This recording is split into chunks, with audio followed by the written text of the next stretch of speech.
Quando a gente fala disso, pra mim, Larissa, ainda é um tema muito assim, uau, sabe? Futurista, meio que fora da nossa realidade. E conversando com você, assim, me pareceu algo muito possível e próximo, assim. Só isso. E os FX. E aí são Não eventos. conhecer? Sério? Polêmica no final do episódio. Que legal. É engraçado, né? Porque todo mundo que a gente traz aqui sempre envolve. Gente, a Ju tem uma carreira, tanto projeto, vocês não fazem ideia. Olá, pessoal! Sejam bem-vindos a mais um episódio do nosso queridíssimo LEDcast. E hoje nós vamos falar sobre iluminação pública e cidades inteligentes com sustentabilidade. É possível? Eu me faço essa pergunta, mas assim, já adianto que é tudo conectado e tudo funciona, certo, Ju? Isso mesmo. Então já chama você que é gestor público, você que é da área de sustentabilidade, ESG, geração de energia, vem que esse papo é para todo mundo aí de vocês, hein? Quero só ver a participação e engajamento. E se você gostou já do tema, já deixa o seu like, compartilha com os amigos e é isso. E para conversar comigo sobre esse tema do qual eu não entendo nada, tá? Já vou falar. Eu chamei a Juliana. Juliana William é especialista em iluminação pública, eficiência energética e cidades inteligentes. Ela tem mais de 20 anos de experiência no setor. Ela é CEO da GHM Solutions e fundadora do CEPIC, o evento, e do Eco Gateway. E referência em projetos que conectam tecnologia, energia e sustentabilidade. Gente, eu tô apaixonada pela Ju, ela é maravilhosa. Muito obrigada, Ju, seja bem-vinda. Muito obrigada, nossa. É uma honra para mim estar aqui. Obrigada, Lara, primeiro pelo convite. Eu que agradeço. Estou feliz aqui por poder compartilhar um pouquinho das informações e trocar experiências. Nossa, eu tô amando. Eu já conversei, assim, um monte com ela. Já fiquei assim, nossa, que legal. Ia passar, assim, uns 3 dias com a Ju para me aprender um montão de coisa. Ju, para a gente começar o papo e dar um contexto aqui para quem começou a nos ver e ouvir agora, quando a gente fala de iluminação pública inteligente, do que estamos falando realmente?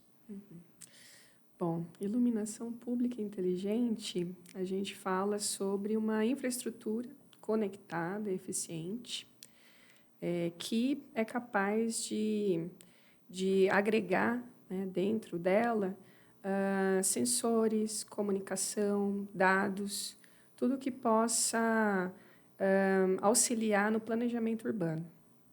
Então, hoje, a iluminação pública inteligente, na verdade, é porta de entrada para cidades inteligentes, principalmente porque hoje existe a capilaridade, ela é presente em toda a malha urbana. Então, agregando ali conectividade a essa infraestrutura, é possível agregar várias camadas tecnológicas, né? Quando a gente fala disso, para mim, Larissa, ainda é um tema muito assim, uau, sabe? Futurista, meio que fora da nossa realidade. E conversando com você, assim, me pareceu algo muito possível e próximo, assim, pro negócio acontecer. Sim. Porque, assim, é aquilo que a gente só ouve falar e nunca viu, né? Particularmente eu falando.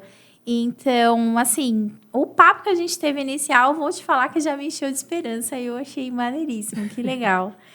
E a sua visão, né? Quando eu falei que tudo se conecta entre a conexão, iluminação pública, dados, cidade inteligente, sustentabilidade. Como que funciona, assim, tudo isso junto? Sim. Só para contextualizar também, né? Antes, quando a gente falava de iluminação pública, todo mundo tinha em mente projetos que consideravam só troca de luminárias, né? Só. Mas hoje a gente pode ir muito mais além, inclusive por conta de mudanças e melhorias em políticas públicas.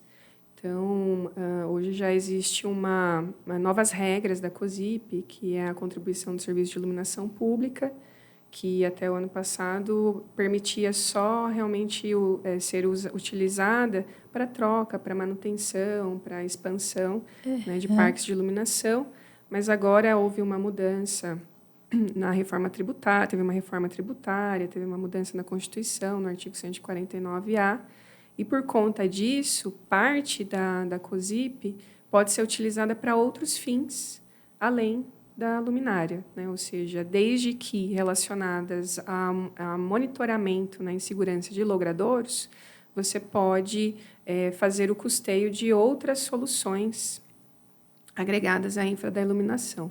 Então, o próprio Ministério das Cidades, recentemente, publicou uma nota técnica que ela lista mais de 50 tipos de serviços que podem ser custeados com a COSIP. Então, isso é uma mudança bastante importante para o mercado, para o setor, porque antes nós falávamos muito de modernização de cidades, de PPPs, né, as concessões, parcerias público-privadas para modernização da iluminação pública, mas agora já nascem as PPPs de cidades inteligentes e outros serviços atrelados à responsabilidade desse consórcio, né? Então, além de gerir os ativos da iluminação pública, por exemplo, hoje uma cidade pode já ter monitoramento por câmera, conectividade, né, Wi-Fi para a população, agregar antenas 5G, carregadores para carros elétricos, sensores ambientais, sensores de vibração, sensores, por exemplo, radares, né? Então, existem uma infinidade de funcionalidades agora que podem ser aplicadas. Que legal! Né? A gente que, né, os pobres, os munícipes, vão falar assim, jamais pensa que, até saber, né, que tipo assim, poxa, tá cobrando uma taxa, mas que pode me oferecer muito mais. Exato. Agora não é só mais um custo para a cidade, é realmente uma infraestrutura estratégica. A cidade tem muito a ganhar. E os gestores, as cidades que realmente priorizam os projetos de modernização da iluminação pública, na verdade, ele está endereçando vários aspectos, né? Não só, como eu comentei, da eficiência operacional, mas também a questões de segurança pública, mobilidade e também sustentabilidade. E, por que não dizer, uma questão também de inclusão, né? Porque quanto mais conectada hoje em dia as pessoas estão, mais incluídas elas estão, não só na sociedade, mas uma inclusão digital também. Sim, legal. E voltando à pergunta anterior, essa conexão entre iluminação pública, cidade inteligente e sustentabilidade, como que tudo isso se conversa? Legal. A sustentabilidade, ela parte de algum... Se a gente for considerar conectar isso, por exemplo, com o ESG, dentro do ESG você tem alguns pilares, o ambiental, o social e da governança. Então, nesse aspecto, a iluminação ela contribui dentro do ambiental com eficiência energética, reduzindo o consumo de energia, com a redução de emissões, né, de gases de efeito estufa. Também existe, desde que um bom projeto de iluminação seja realizado, né, e as fontes com a temperatura de cor correta seja utilizada, também isso tem um impacto ambiental até na biodiversidade, né? Sim. Quando a gente fala do aspecto social, hoje a gente está falando novamente sobre a segurança pública, que é muito importante. Então, um local bem iluminado, você reduz, né? Existe um potencial muito grande de redução de criminalidade, essa geração de sensação maior de segurança. Isso faz com que as pessoas vivam mais, usufruam mais da sua cidade, convivam mais, estejam em espaços públicos. Isso favorece não só a convivência, mas também uma questão de economias locais, porque o comércio se desenvolve, as pessoas saem às ruas, elas consomem. Então, tem um aspecto social muito, muito importante, né? Vinculado à iluminação. E, no aspecto de governança, hoje, com a utilização do LED né? Quando você fala aí de eletrônica, a possibilidade de agregar controles, você tem uma melhor gestão, não só gestão operacional, gestão financeira também, porque você consegue coletar dados e isso permite criar ali, né, indicadores para avaliação de performance operacional e, principalmente, identificar oportunidades de melhoria dentro do processo, né, de gestão mesmo dos ativos.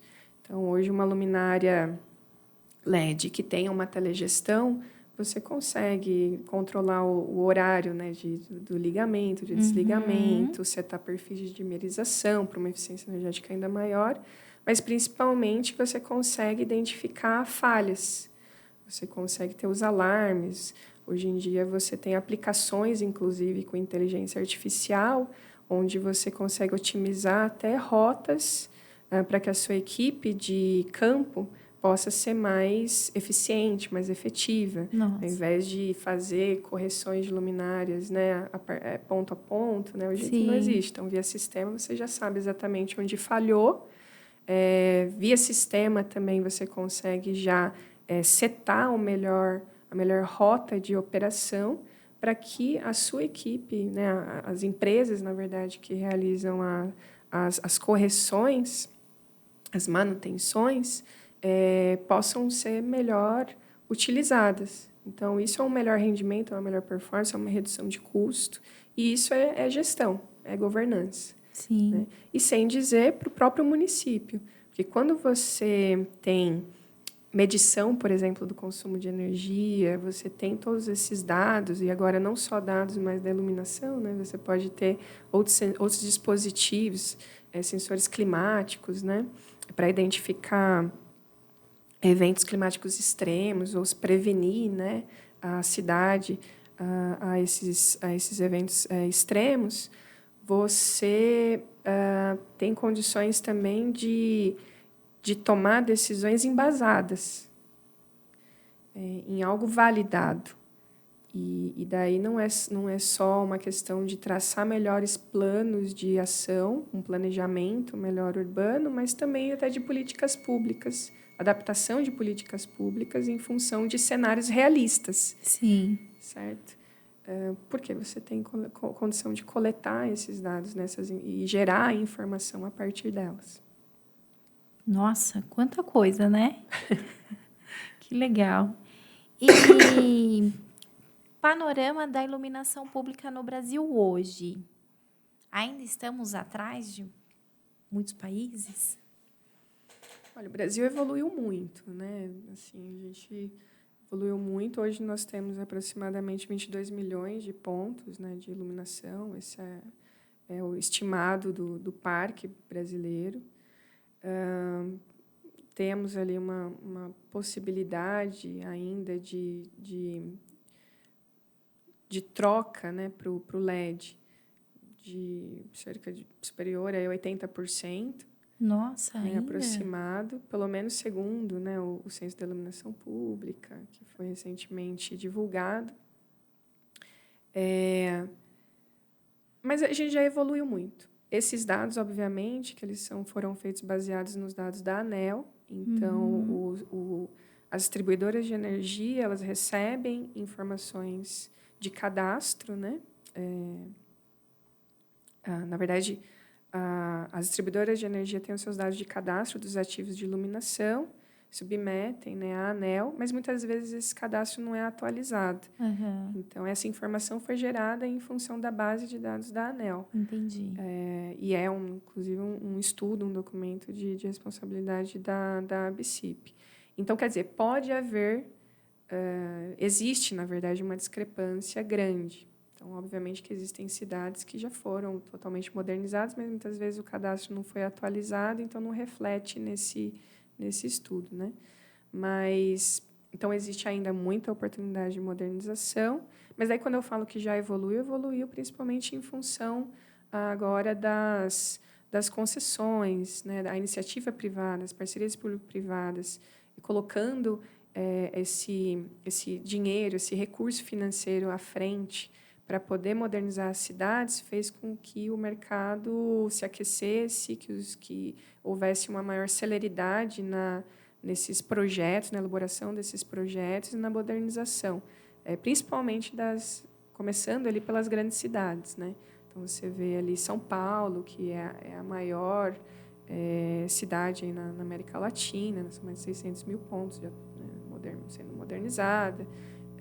Também com telegestão, você tem Rio, então, ou seja, você tem... Eu ia perguntar, mas essa modernização a gente está considerando só a mudança da luminária para o LED e não a parte ainda da tecnologia em si.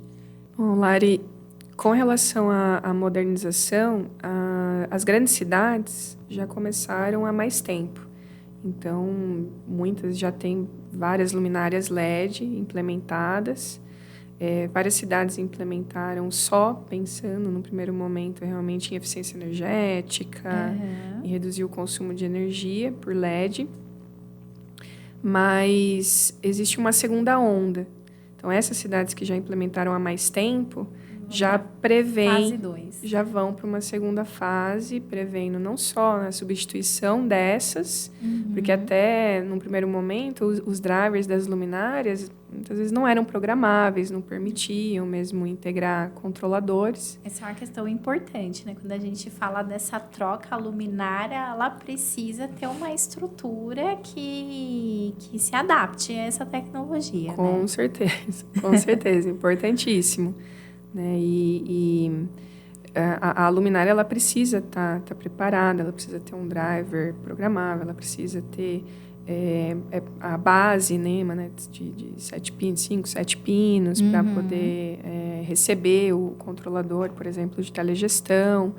Então, são algumas características mínimas, assim, básicas, que precisam ser consideradas na luminária para ela poder receber essa atualização, né, esses dispositivos.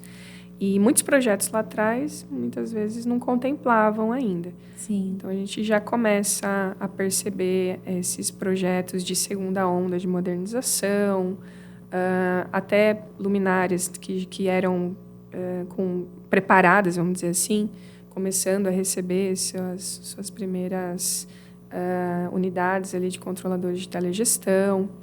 E, queira ou não, toda nova estruturação agora de projetos, seja via PPP ou seja via fomento, né, ou de algum recurso público, como o Reluz, do Procel, já exige, já é uma exigência que a luminária esteja adequada, tecnicamente compatível para receber telegestão e ser controlada. Né, a portaria do Inmetro já prevê isso? Então, a portaria do Inmetro, ela considera ali todos os requisitos de ensaio para que as luminárias tenham aspectos elétricos, né, construtivos, adequados. E aí a questão da programação, ela acaba sendo um opcional, né? Entendi. Então, você tem a portaria para luminárias, mas o que você tem hoje é a portaria 221 específica para a certificação da telegestão. E aí, tem uma portaria específica. Tem uma portaria específica agora, que é para garantir, na verdade, que os controladores eles estejam aptos a fazer a medição do consumo da energia da iluminação pública e para fins de faturamento, que isso também é um outro marco e é super importante, né? Então, existe uma portaria específica agora para esses controladores. Existem já fabricantes, né? Alguns já certificados, outros se preparando, mas em processo. Então, mais uma questão, né? Ou seja, políticas públicas elas estão cada vez mais evoluindo, digamos assim, para garantir que esses projetos mais modernos sejam possíveis. Que legal. Bom, né? Saber que está encaminhando, que está evoluindo. Ju, eu atropelei as coisas aqui, fiquei empolgadíssima com o assunto. Aí as pessoas estão se perguntando, mas como que ela sabe de tudo isso? Gente, a Ju tem uma carreira, tanto projeto, vocês não fazem ideia. Conta um pouquinho pra gente dos seus projetos, Ju. Fiquei empolgada, saí falando da iluminação, eu esqueci. Não. Obrigada pela pergunta. Puxa vida, por onde começar, né? Eu conheço um pouquinho de iluminação porque eu trabalhei nessa área por bastante tempo.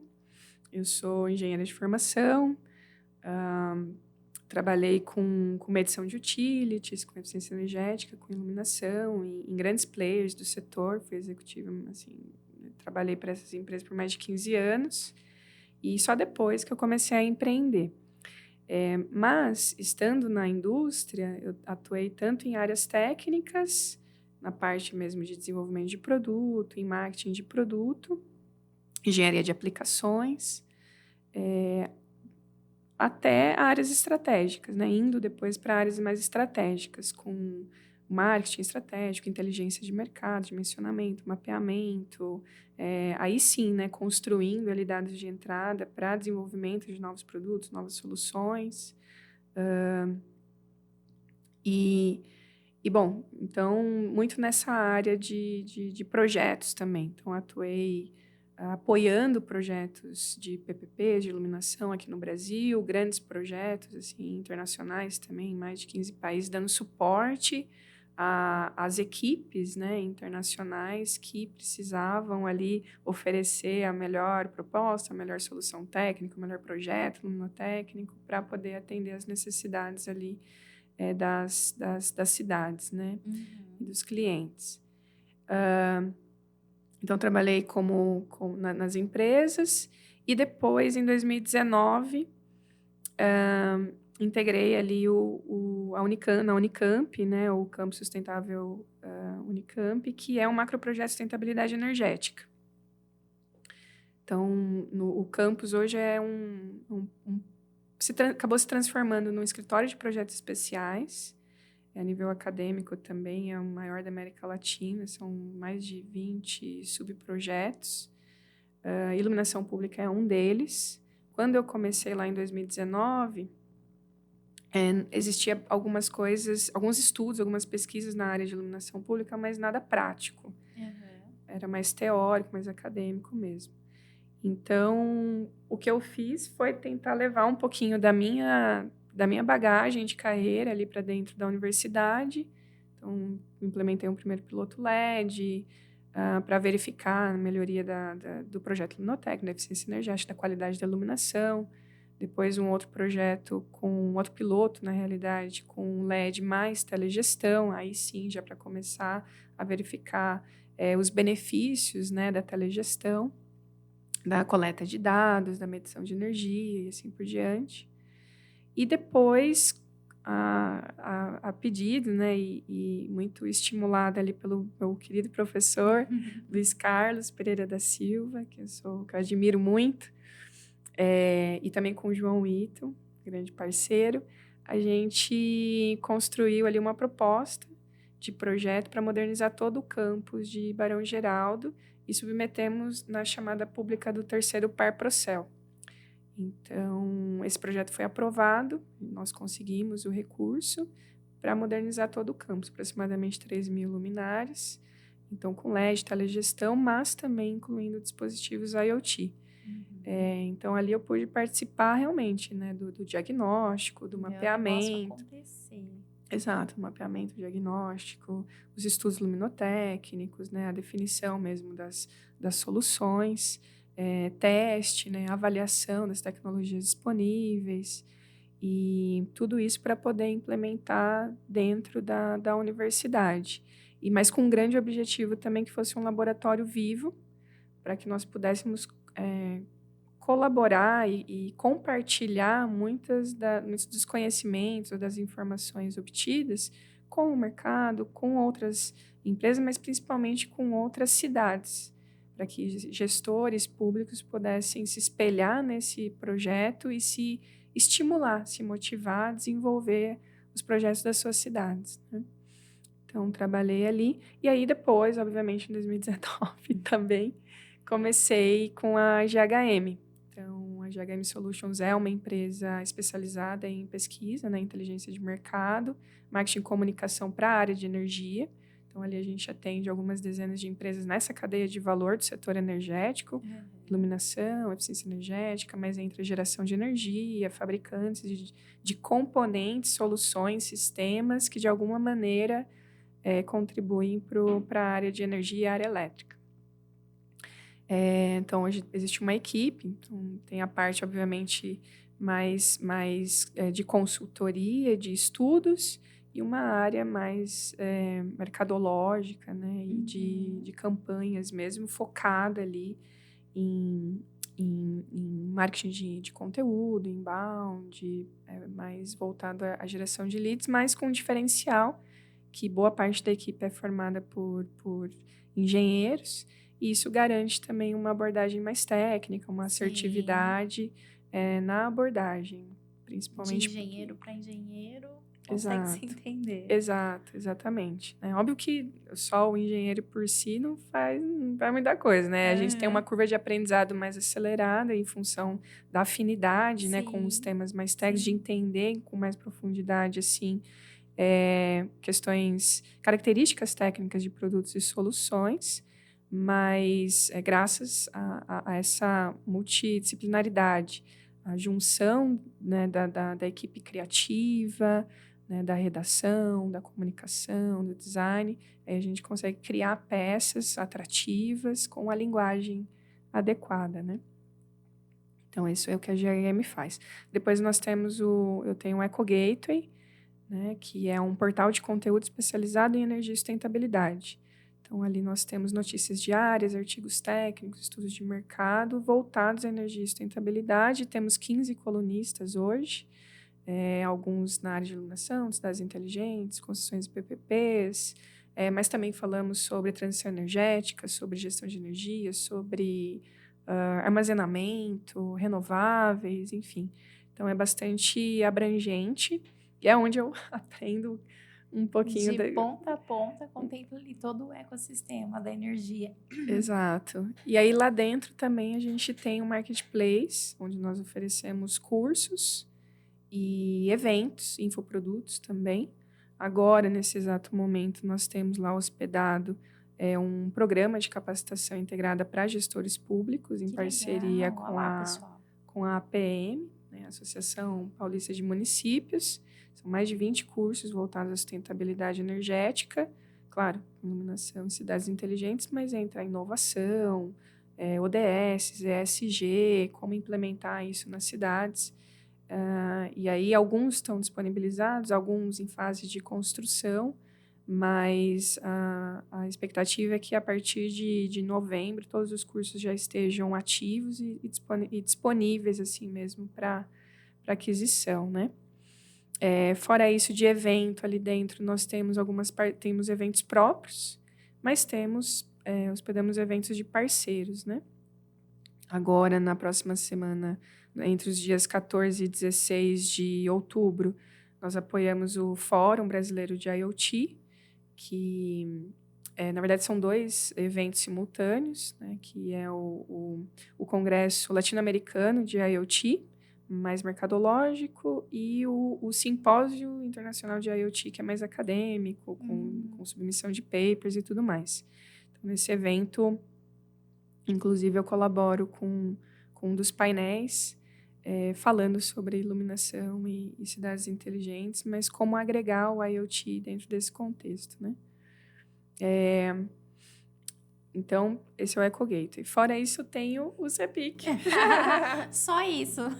E o CEFEX. E aí são eventos próprios que da minha responsabilidade, que eu sou idealizadora e realizamos com muito gosto, assim, com muito orgulho, né? O CEPIC, que é o Congresso Paulista de Iluminação e Cidades do Futuro, e o CEFEX, que é o Congresso Edificações do Futuro e Expo, mais voltado a Smart Building, né? O CEPIC nasceu mais como uma iniciativa acadêmica, porque dentro desse projeto na Unicamp, nós precisávamos ali, além da parte prática do projeto de implementação em si, fazer a redação de um capítulo de um livro, também criar uma disciplina inédita sobre iluminação pública inteligente, que já foi oferecida para as engenharias, graduação e pós-graduação, e também um workshop para gestores públicos para troca de experiências com o nosso projeto lá do campus. Esse projeto podia ser pequenininho, numa sala de aula, pelo contrato para 5 prefeituras. Mas Deus não quis assim, Ele quis uma coisa grandona. Uma coisa maior, e se transformou no CEPIC. Para essa temática de iluminação pública, hoje é o maior do Brasil, em público e muito bem avaliado. O ano que vem também já tem data, vai ser dia 11 de junho, em Jundiaí. E promete trazer ainda mais novidades, né? E o Cefex, ele acabou nascendo também por conta do CEPIC, porque quando a gente fala das PPPs de cidades inteligentes, uma dos itens que podem ser contemplados é a eficiência energética de prédios públicos. E a eficiência energética acaba sendo mais ampla, né? Ou seja, você pode, obviamente, trocar as luminárias por LED, mas entram outros aspectos. Não está limitado ali só na iluminação. Exato. Né? Então, você tem toda a parte de conforto mesmo do ambiente, né? Tem a parte de ar-condicionado, tem a parte de geradores. E agregar também tecnologias, né? Então, despertou por conta disso, mas em função das parcerias, até durante a carreira, assim, né? Imagino que deve ser conhecer pouquinho, gente. Conhecer algumas necessidades, algumas possibilidades. Falar, vamos fazer um congresso também.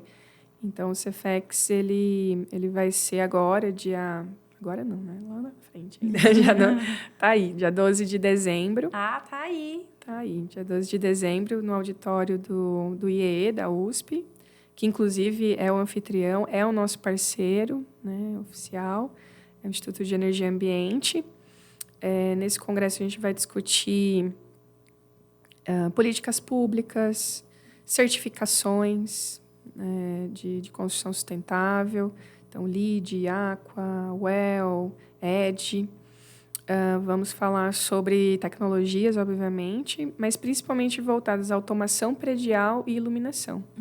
E aí, nesse congresso, eu vou lançar, porque pela GHM nós temos um projeto que está sendo conduzido, que é a construção de um panorama que fala sobre o cenário das edificações sustentáveis inteligentes no Brasil, mas um recorte bem específico sobre as contribuições da automação predial e da iluminação. A ideia ali é realmente dar essa fotografia de como anda hoje, né, o nosso cenário, e mapear, principalmente, tecnologias e possibilidades.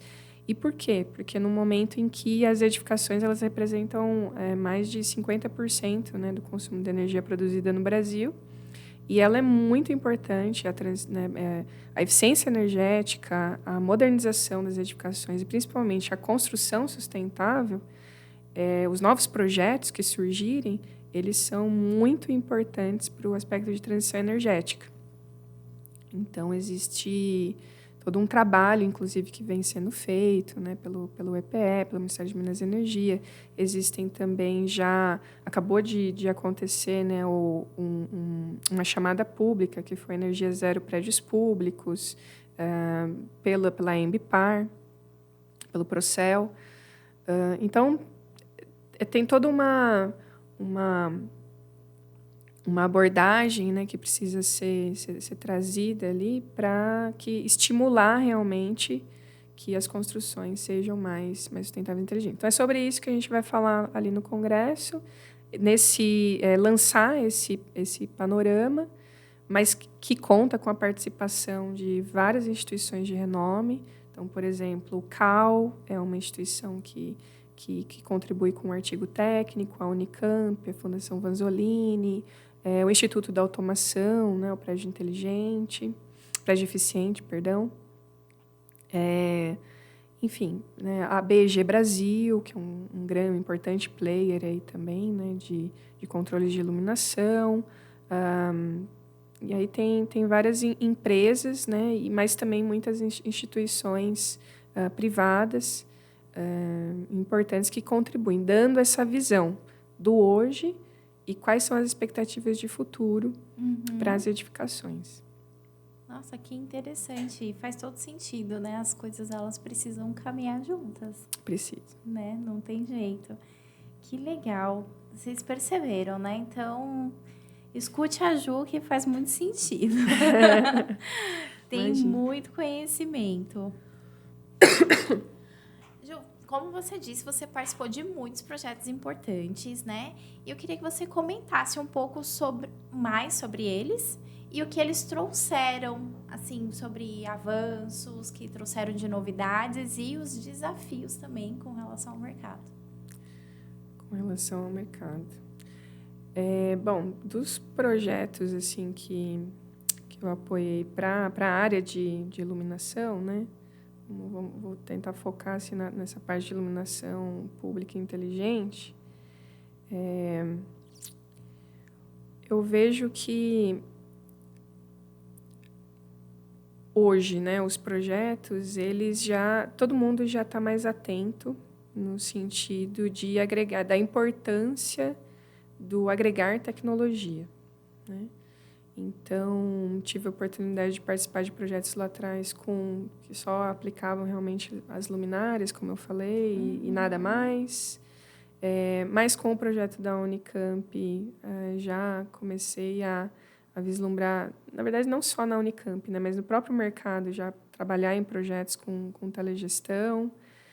Hoje, lá na Unicamp, a gente tem no nosso projeto sensores ambientais, sensores radares, né, para verificação de fluxo de veículos.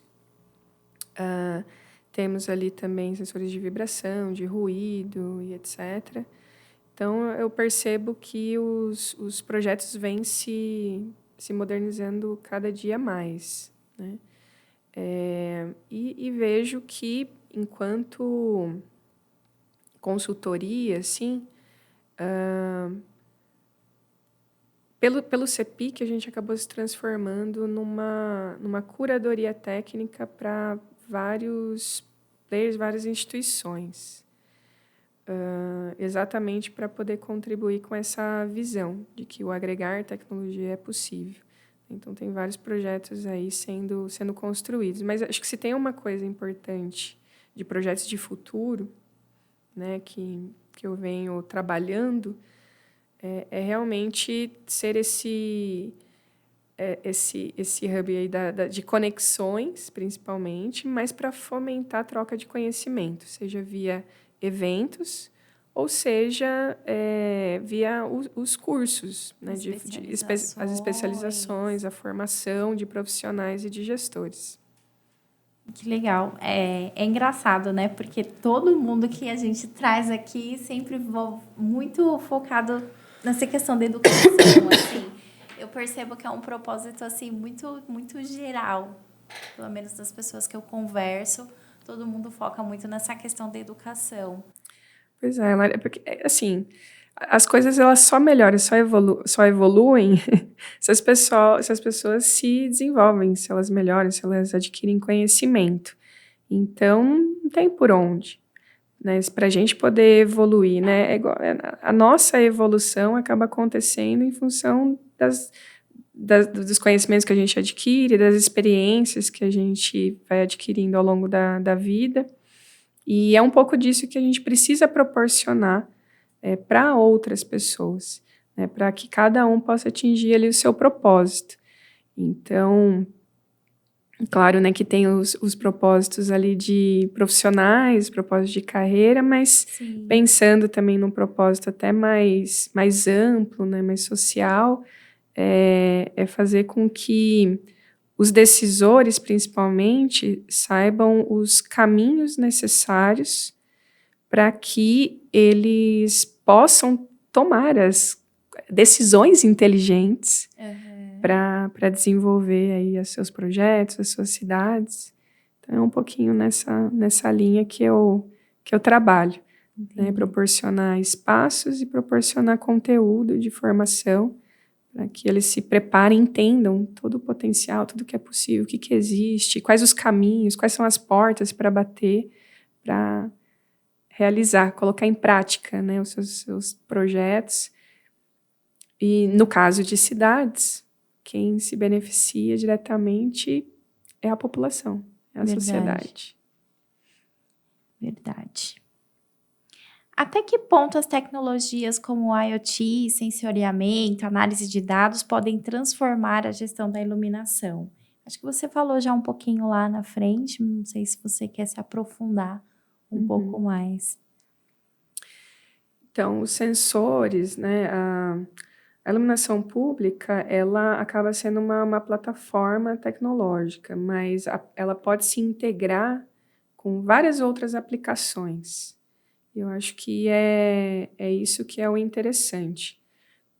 Quando a gente fala dos projetos de iluminação, até pouco tempo atrás, a gente se preocupava muito com a qualidade, né, da iluminação, a uniformidade, quando está sendo colocado ali de luz, se é eficiente, se é suficiente, se está uniforme, se está zebrado, se não está. Agora não, agora a gente fala se realmente a gente consegue ter uma medição precisa do consumo de energia e principalmente se esses sistemas de telegestão e se as cidades elas conseguem fazer a interoperabilidade de diferentes dispositivos. Então, como que você integra tudo isso e opera tudo isso de uma maneira eficiente, né? Eu ia te perguntar isso também. Na hora que você estava falando dos dados, né, da quantidade de dados que pode receber, etc. Eu falei assim, mas será que eles fazem a administração disso tudo, né? Estão preparados? Sim.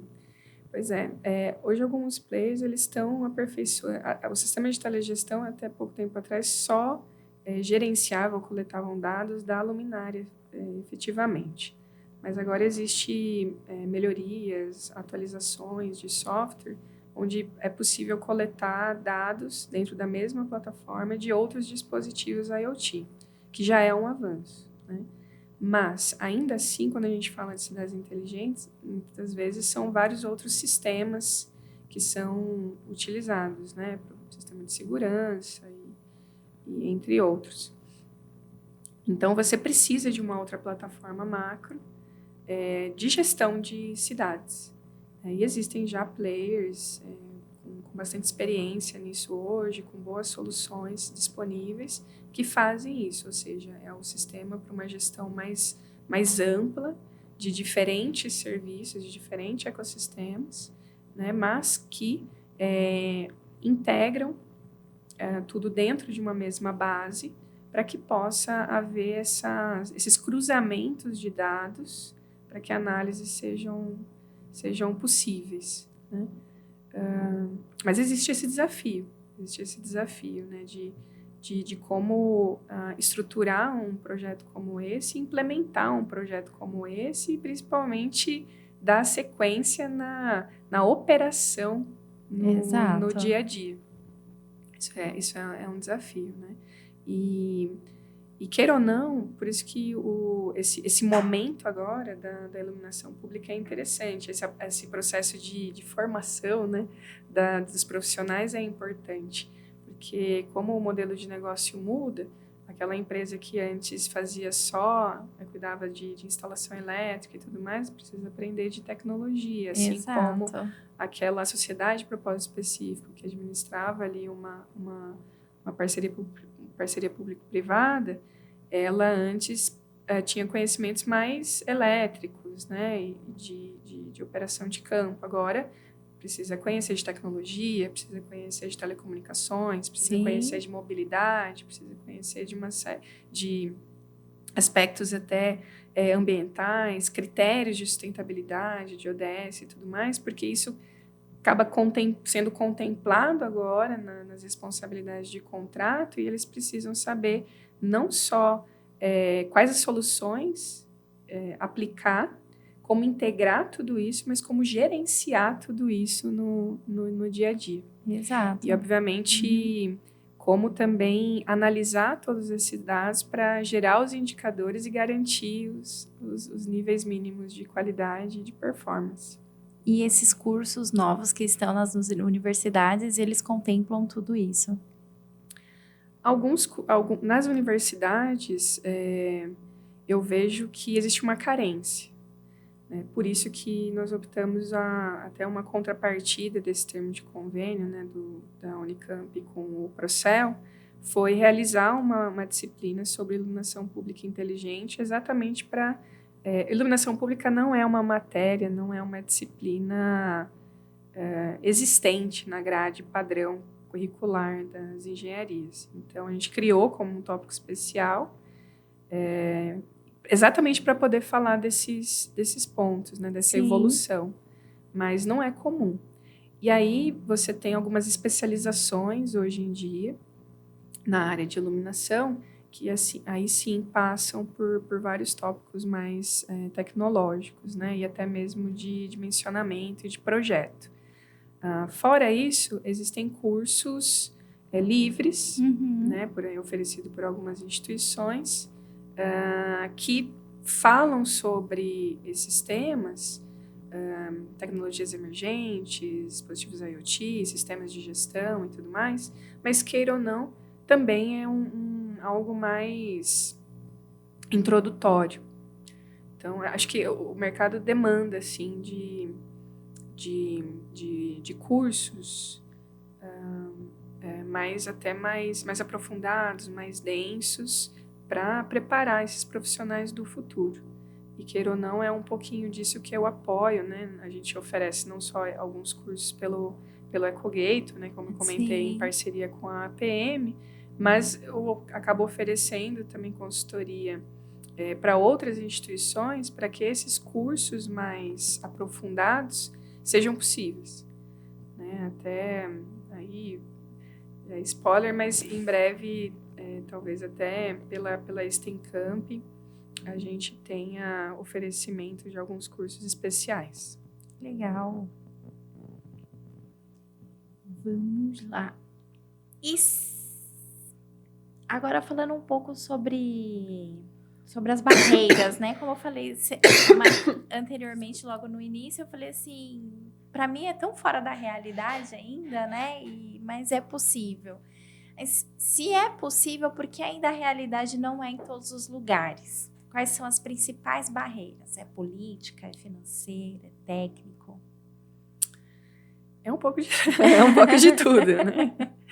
É um pouco de tudo. Mas assim, realmente a ausência, né, o desconhecimento técnico para elaboração de projetos. Mas no caso das cidades, tem essa dificuldade financeira. Principalmente pequenos municípios, eles não têm recursos, né, nem técnicos, nem econômicos, para poder desenvolver e modernizar aí as suas cidades, né, por conta própria, por falta de recursos, por falta de gente, né, enfim. Então, essas eu acredito que são as principais barreiras, né, do conhecimento financeiro, mas tem também, queira ou não, o desconhecimento, que isso é um pouquinho da minha missão também. Sim. É de mostrar que é possível, mostrar que iluminação é importante, é estratégica, ela é estruturante para as cidades, para o desenvolvimento das cidades, e que hoje existem vários mecanismos que facilitam, que proporcionam a execução.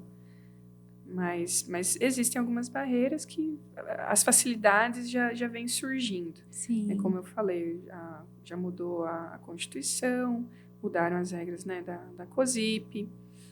Hoje a gente tem a portaria 221 para a certificação da telegestão. Então, por exemplo, o consumo de energia que antes era feito por avença, agora já pode ser feito uma medição mais precisa. Você tem fomentos internacionais, Fundo Verde do Clima, você tem Caixa, BNDES, que fomentam aí recursos para a estruturação de projetos. Você tem o próprio Procel, Reluz, que, né, agora está aberta uma chamada pública, são mais de 151 milhões de reais a fundo perdido para a modernização das cidades.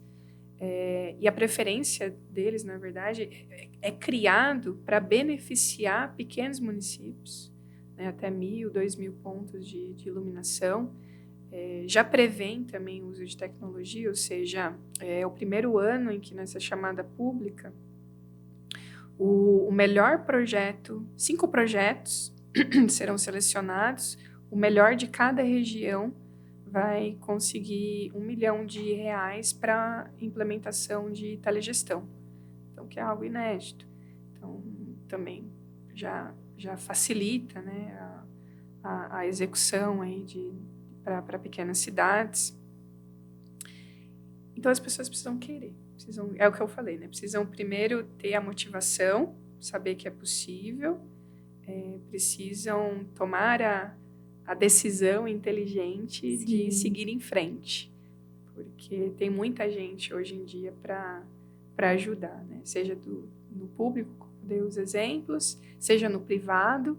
Hoje, por exemplo, você tem os consórcios, né, intermunicipais, que daí sim, se uma cidade é muito pequena, não atrai o interesse de investidores para fazer uma PPP, para fazer uma modernização completa, então vamos unir várias para que todos possam se beneficiar. Então, Sim. já existem PPPs vigentes, o Coman, né, um exemplo, de união de municípios para que todos possam se beneficiar da modernização. E existe um consórcio hoje também nacional de cidades inteligentes, que existem aí, obviamente, as regras e tudo mais, mas que qualquer cidade, pequeno município no Brasil pode aderir, né? E ser beneficiada aí não só das regras, né, das facilidades ali de contratação e celeridade para modernizar o seu parque de iluminação. Mas hoje não, na verdade não é nem de iluminação, né? É de modernizar as suas cidades efetivamente, que podem ser a partir, né, hoje em dia, fazendo o melhor uso dos ativos da iluminação pública. É isso, eu acho que a gente está no caminho e as barreiras, naturalmente, elas vão se desfazendo. Né? Barreiras vão ter, mas a gente tem essas barreiras mais políticas, mais tecnológicas, mas as coisas estão melhorando, estão se desenvolvendo, estão acontecendo, estão evoluindo. Eu vejo isso, né? Eu vejo que o mercado, ele está aquecido porque ele já percebeu assim que existem caminhos, e mais do que caminhos, existem boas referências, já existem bons projetos implementados, aplicados, executados, em andamento, e que comprovam, né, a efetividade. Acho que isso é o mais importante. É ter conhecimento e querer ir atrás, né? Sim. Exato. Agora, Ju, você idealizou movimentos como o CEPIC, participou da elaboração do Manifesto das Cidades do Futuro. Quais diretrizes você acredita que não pode faltar para a gente avançar nesse caminho? Eu acho que a resposta a gente já acabou de falar, né? É ter conhecimento e querer. Exato. Dentro do manifesto, só para eu te falar um pouquinho disso, lá no CEPIC, eu me preocupei muito com que todo mundo que estivesse ali entendesse muito bem a importância da iluminação pública, mas num âmbito mais macro até, né? Ou seja, então ali na programação eu tive o cuidado de, teve abertura, legal, mas vamos falar um pouquinho sobre conceito. Então, o que é uma cidade sustentável, o que é uma cidade inteligente e como que a iluminação responde a necessidades específicas, né? E aí, um dos entregáveis do CEPIC foi a construção desse documento, que esse manifesto foi entregue no Ministério de Minas e Energia, foi entregue no Ministério das Cidades, onde dezenas de stakeholders participaram, que são compromissos desses players do setor com a sustentabilidade. E aí, nesse documento, todo mundo atesta o seu próprio compromisso ali com sustentabilidade, mas, em termos de diretrizes, as 3 principais, né? Ou seja, que é importante a inovação, é importante uma governança colaborativa e é muito importante que tudo seja feito e desenvolvido com premissas, com base, né? E foco na sustentabilidade. Então, é aquilo, né? A gente fala sobre como contribuir com o ambiente, como contribuir com o social, e, obviamente, para que a gestão mesmo da cidade seja mais efetiva, né? Então, em linhas gerais, foram algumas diretrizes, algumas recomendações, na verdade, indicadas ali naquele documento. Foi muito bem recebido. E é um marco, né? É um marco não só para o CEPIC, mas para todas as empresas que puderam colaborar. Vocês também fizeram parte disso, né? Agradeço muito também pela confiança nesse projeto. E porque, no final das contas, estamos todo mundo junto para um mesmo propósito. Isso, né? é verdade. Contribuir aí com o desenvolvimento das cidades e melhorar aí a nossa qualidade de vida. Perfeito, Ju. E se pensarmos hoje no futuro da iluminação pública, como que você enxerga o papel dela? Cidades mais humanas, inteligentes, sustentáveis. O futuro da iluminação pública, como que você pensa? Bom, o futuro da iluminação é mais humano, né? Ou seja, queira ou não, tudo é feito com o propósito de agregar a qualidade de vida ao ser humano, independente da tecnologia. Tudo tem que ser centrado mesmo no ser humano. Então, desde a seleção da tecnologia para a iluminação, até os tipos de serviços que serão selecionados para uma determinada cidade, porque não pode ser padronizado, cada cidade tem as suas particularidades, seus pontos críticos, né, que precisam ser resolvidos, endereçados. Então, cada projeto é único. Então, o futuro das cidades inteligentes é esse, e, por consequência, da iluminação também. Que a iluminação seja um caminho de inclusão, de inovação, né, e de sustentabilidade. Esse é o futuro. Quanto mais a gente seguir por essa linha, né, de contribuição, ou ter a iluminação embasada nesses aspectos, mais vantajoso ele é, melhor utilizado ele será, e mais agregador para as cidades. E para as pessoas. E para as pessoas. Ju, a gente está caminhando aqui para o final. Minha pergunta derradeira. Para quem nos ouve ou atua no setor, os engenheiros, os projetistas, os gestores públicos, qual seria o primeiro passo prático para trazer sustentabilidade para a iluminação pública? Qual que é o primeiro passo que eles precisam tomar, Ju? Conhecer o seu parque. É meio... Como assim? Acontece de não conhecer? Sério? Polêmica no final do episódio. Parece brincadeira, mas é o primeiro passo. É conhecer as características do parque instalado. É realmente fazer esse mapeamento, realizar o diagnóstico, entender os problemas, as oportunidades de melhoria, as necessidades, né, da cidade, para poder desenvolver o projeto. Então, queira ou não, é muito comum, porque você tem uma cidade quando pensa, né, em modernizar o seu parque de iluminação pública, a primeira coisa que ela vai buscar para analisar é o seu cadastro, é o cadastro do parque. Então, deixa eu ver aqui quantos pontos são, onde eles estão instalados, quais as potências, quais as condições dessas luminárias, né? E muitas vezes eles se deparam que o próprio cadastro é desatualizado, tanto o que foi recebido, né, pela distribuidora, no caso, se ela faz a gestão própria, né, muitas vezes ela tem um trabalho muito grande de ir a campo, né, e verificar efetivamente alguns pontos escuros, vamos dizer assim, né, que muitas vezes pelo GIS, você não consegue, por software, né, ou pelo Maps, você não consegue identificar. Mas esse é o primeiro passo. Parece meio óbvio, mas esse é o primeiro passo.